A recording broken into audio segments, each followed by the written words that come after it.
In previous paragraphs, we learned that we must connect to the wisdom behind everything in the world. And that wisdom behind everything is the life force behind everything, which is represented by the letter Chet, which is chiyut. Chet is from the word chiyut, and chiyut means life force.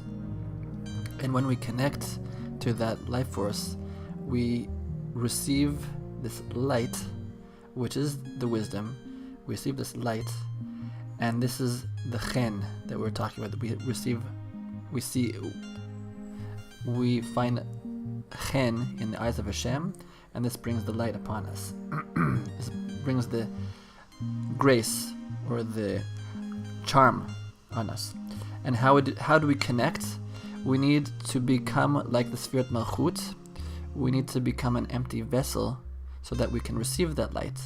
And as the wisdom is represented by the letter Chet, becoming an empty vessel and becoming like the final Sfira Malchut, that's represented by the letter Nun, as was explained in detail by Rabbi Nachman in previous paragraphs. So the Nun has to connect with the Chet, and Chet and Nun is the word Chen. Paragraph 4, Aval mi she'eino mikasher atzmo el hasechel, he doesn't connect that Nun with the Chet. Ve'chochma ve'chiyut she'esh b'chol davar, ze b'chinet Esav. We said that the light is equal to wisdom, which is equal to the beginning, which is equal to Yaakov Avinu, which is equal to the sun. And who is the opposite of Yaakov Avinu? Esav, Rasha.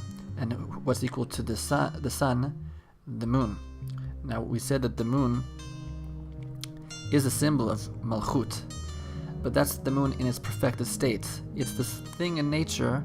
The moon becomes bigger and bigger during the month and becomes corrected, but the uncorrected moon is a symbol of the Malchut of Sitra D'Achra. The Sitra Achra is the dark side. Okay, there's the Malchut of the dark side. We don't want that Malchut. We want the Malchut Tikdusha, the Malchut of holiness. So there is, in a way, a moon that represents the Malchut, the Sitra Achra, which is synonymous with Esav. As when you're not connecting to this wisdom behind everything, you're basically being Esav, which is not interested in wisdom. He's interested in power. He's interested in all these other things that we should try to avoid.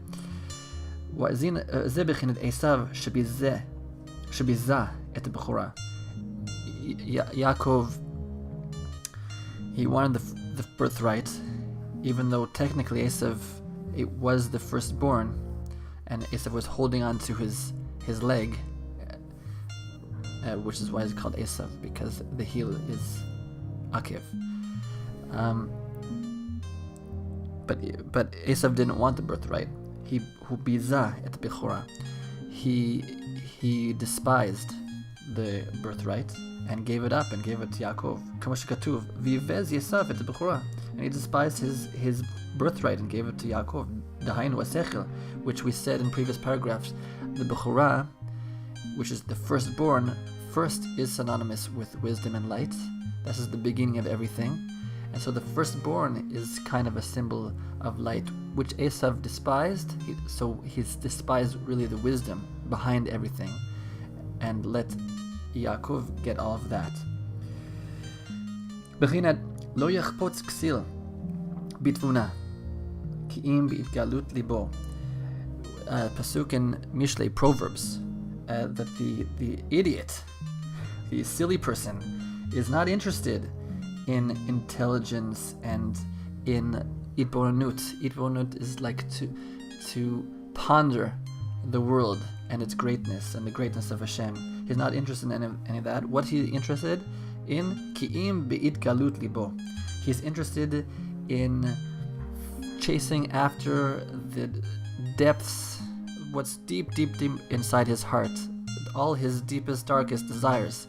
This is he wants to bitgalut libo. He wants to reveal and bring all the deepest, darkest desires deep down in his heart. He wants to get them out into the world.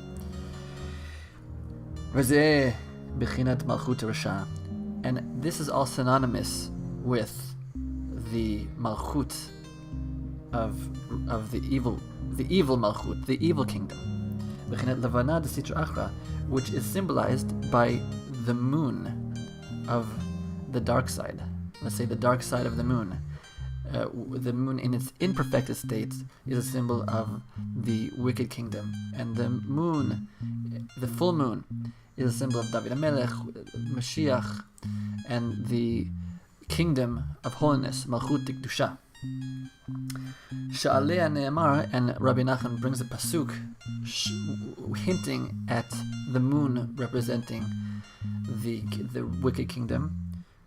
V'chafra halevana v'chulei. The embarrassed moon is from Yeshayahu, that the moon will be embarrassed and the sun will be embarrassed. Why? Perhaps because it's from different mefarshim, that because another pasuk says that the light of Hashem will be so much greater than the light of the sun in the times of Mashiach or Tchit HaMeitim, depends on which mefarshim you ask. So the sun will be embarrassed because the light that the sun previously had is nothing compared to its status in the next world, or the time of Mashiach, because the light of Hashem will outlight the sun. And other Mefarshim will say that why is the sun and the moon embarrassed? Because so much Avodah Zarah was directed towards the sun and the moon. People would pray to the sun and they would pray to the moon. Chas v'shalom. And the moon and the sun, they just want to serve Hashem. And everyone, so many people were serving them that now that they're embarrassed, that they were the catalyst for all this Avodah Zarah. So the pasuk is Chafra Alavana, the embarrassed moon, and this is a symbol of the moon of the evil kingdom. So this is just this short paragraph, just showing the flip side of one who is not going after the wisdom behind everything, is not connecting with and what is the wisdom of everything? But just to connect to the first paragraph, we're supposed to connect to the wisdom behind everything, and then the light shines upon us and we receive the chen. The first paragraph says, aliya Torah, through learning the Torah, we receive the chen. But isn't the Torah the wisdom behind everything? It's the wisdom of all the wisdoms. Hashem made the world with the words of the Torah. So this really is the light and the wisdom behind everything that you see. And the flip side, if you're not going after the wisdom behind everything, then you are not like Yaakov, you're like Esav, and you're looking for just to fulfill all the desires of your heart. And this is what we should try to avoid. All right, we'll get more into that in the next paragraph.